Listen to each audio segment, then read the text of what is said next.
Do you feel that? That subtle, gnawing sensation in the pit of your stomach when the direct deposit hits your account.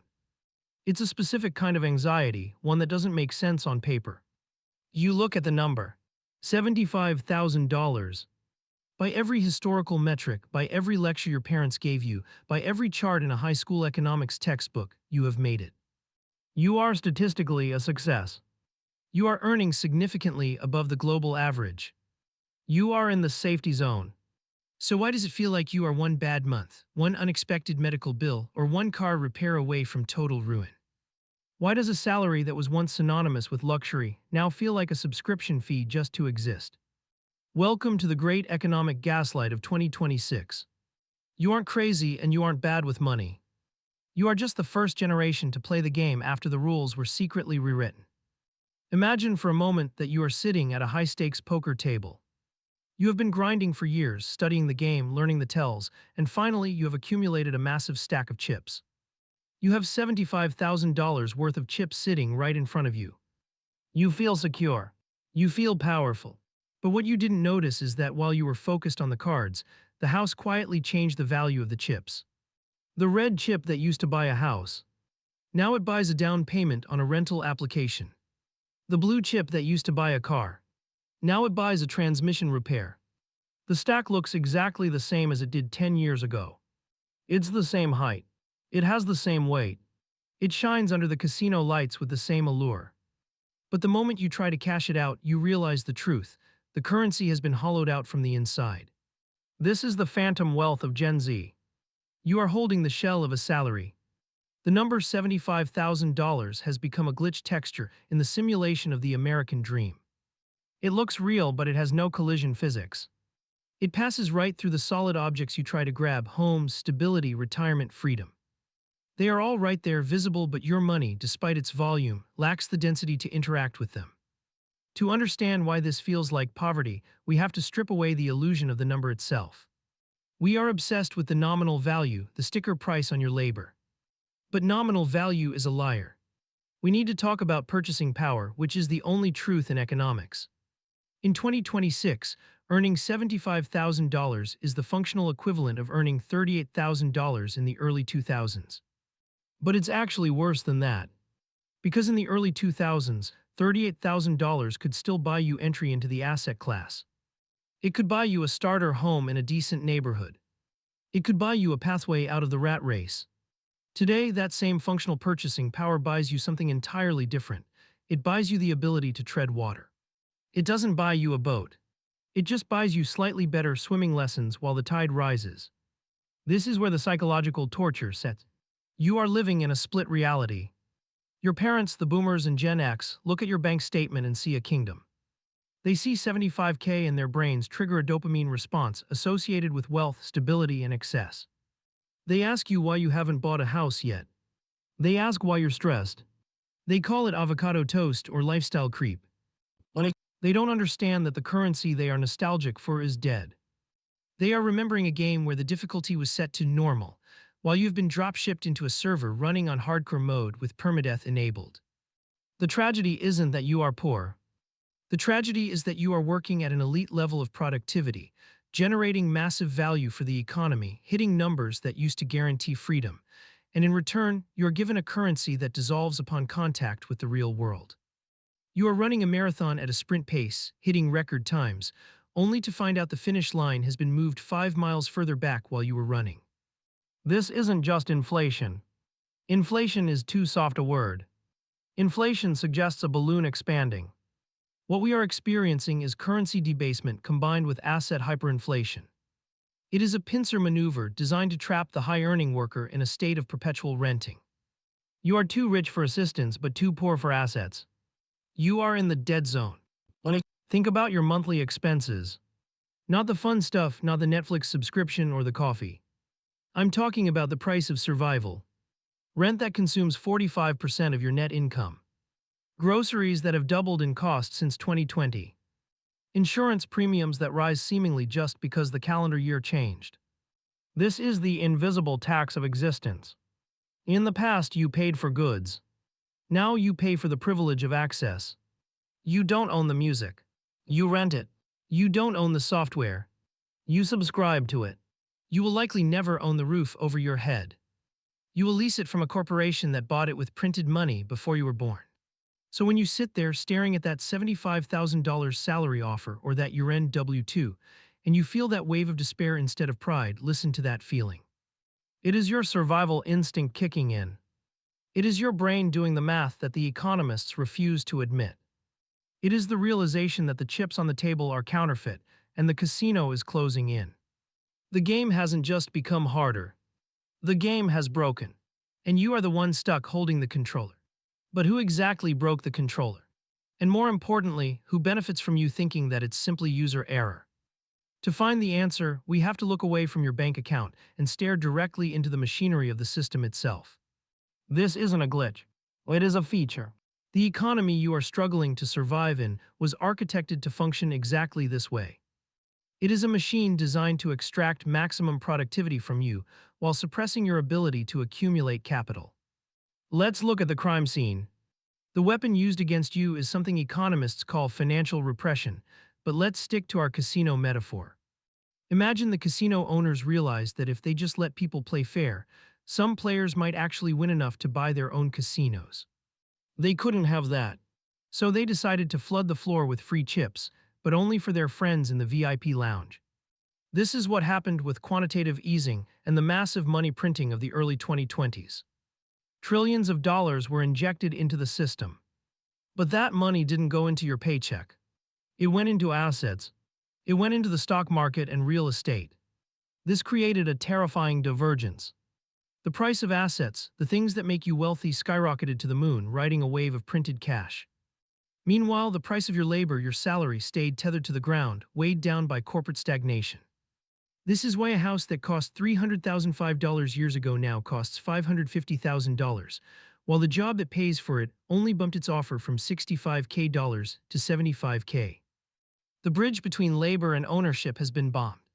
You're standing on one side, holding your $75,000, screaming that you worked hard, while the land on the other side drifts further away into the mist.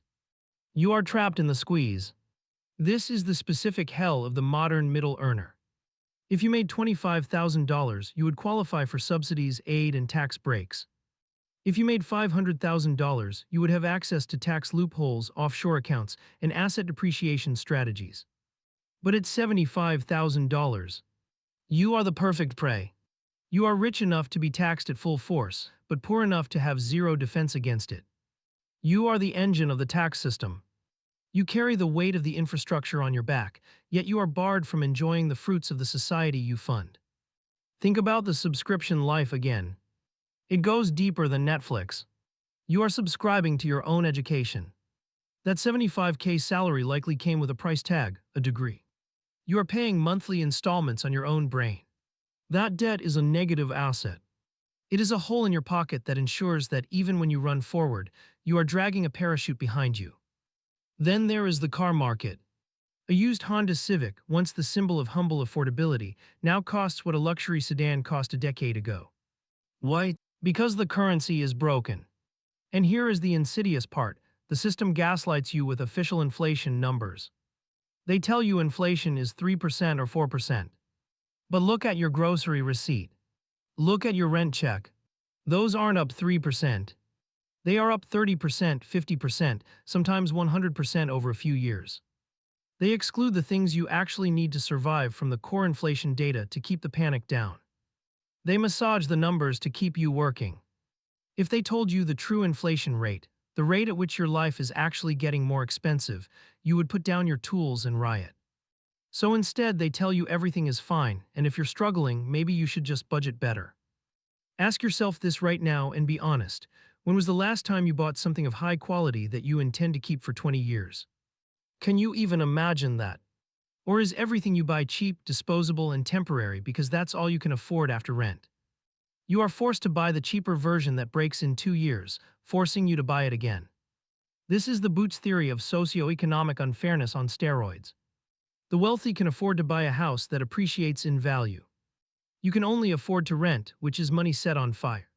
The wealthy can afford a solar system that reduces their bills to zero. You can only afford to pay the rising utility rates. The wealthy buy high-quality clothes and tech that last.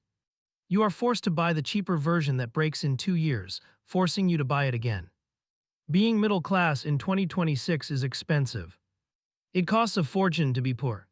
And the $75,000 salary is the blindfold. It is just high enough to keep you from realizing you are in the trap.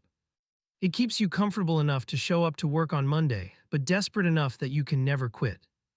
It is the exact caloric intake required to keep a worker bee flying, but never enough to let it start its own hive. You are competing in a global market where your labor is being devalued by automation and AI, while simultaneously competing in a local housing market against private equity firms like BlackRock that are buying entire neighborhoods with cash. You are bringing a knife to nuclear war. The boomer advice of save 10% of your income is a mathematical joke in this environment. If you save 10% of 75K, that's $7,500 a year. In many cities, home prices rise by $30,000. Your savings are actually shrinking in relative value every single day they sit in a bank account, yielding 0.1% interest. The system isn't just rigged. It's predatory. It relies on your optimism. It relies on you believing that the next promotion, the next bump to 85K, will finally solve it. But you and I both know the pattern. As soon as you get that raise, the rent goes up. The insurance goes up. The price of eggs goes up. You are running on a treadmill that automatically increases its speed every time your heart rate drops. You aren't moving. You're just getting tired. So what is the verdict? Where does this leave us when the music stops and the casino lights flicker out? We have to look at the cold, hard trajectory of where this ship is sailing. If the current economic vectors continue, and there is zero political will to change them, earning $75,000 in 2030 will look like earning minimum wage did in 2010. We are witnessing the death of the American middle class, not by a sudden explosion, but by a slow, suffocating strangulation. The middle class will cease to be an economic bracket. It will become a historical concept, a myth we tell our children about a time when a single factory worker could support a family of 4 and own a home with a yard. The future is bifurcated. It is splitting into two distinct species, the asset owners and the subscribers. The asset owners will detach from reality, floating upward on the bubble of asset inflation. The subscribers, that's you with your $75K salary, will own nothing. You will rent your home, lease your car, subscribe to your entertainment, and perhaps even finance your furniture. You will live a life of high-velocity cash flow but zero equity. You will process hundreds of thousands of dollars through your hands over a lifetime, but like a pipe carrying water, you will remain dry in the end. This sounds bleak. It is bleak. But acknowledging the darkness is the only way to find the light switch. The optimism of the past, the work hard and it will work out mentality, is a poison now. It makes you complacent. It makes you wait for a savior that isn't coming. The only way to survive this is to undergo a radical psychological shift. You must stop viewing your salary as wealth. Your salary is not wealth. Your salary is just fuel. And you must stop burning that fuel on the lifestyle illusions that the system tries to sell you. The shiny car, the trendy apartment in the city center, the $20 cocktails, these are the shackles. They are the mechanisms used to recycle your money back to the asset owners. You have to become an economic insurgent in your own life. This means rejecting the middle class script entirely. It means living well below your means, not because you are poor, but because you are preparing for war. It means understanding that cash is trash and that you must convert your labor into hard assets, Bitcoin, stocks, gold, land, a side business, anything that cannot be printed by a central banker. You have to stop playing their game of safety and start playing the game of ownership. The $75,000 trap relies on your compliance. It relies on your fear of looking poor. But you have to be willing to look poor now so you don't actually become destitute later. The era of the comfortable salary is over. We are entering the era of the hustle or the void. You cannot simply exist and expect to thrive anymore. The conveyor belt that carried previous generations to prosperity has been switched into reverse. If you stand still, you go backward. So the next time you see that paycheck hit, don't celebrate. Don't exhale. Look at it with suspicion. Look at it as a limited resource in a hostile environment. The system wants you to be a battery, draining yourself to power the machine until you are empty. Do not let them. Take the energy. Steal the fire. Build something real before the simulation resets again. The math is broken, the game is rigged, and the house always wins, unless you decide to stop playing and start building your own table.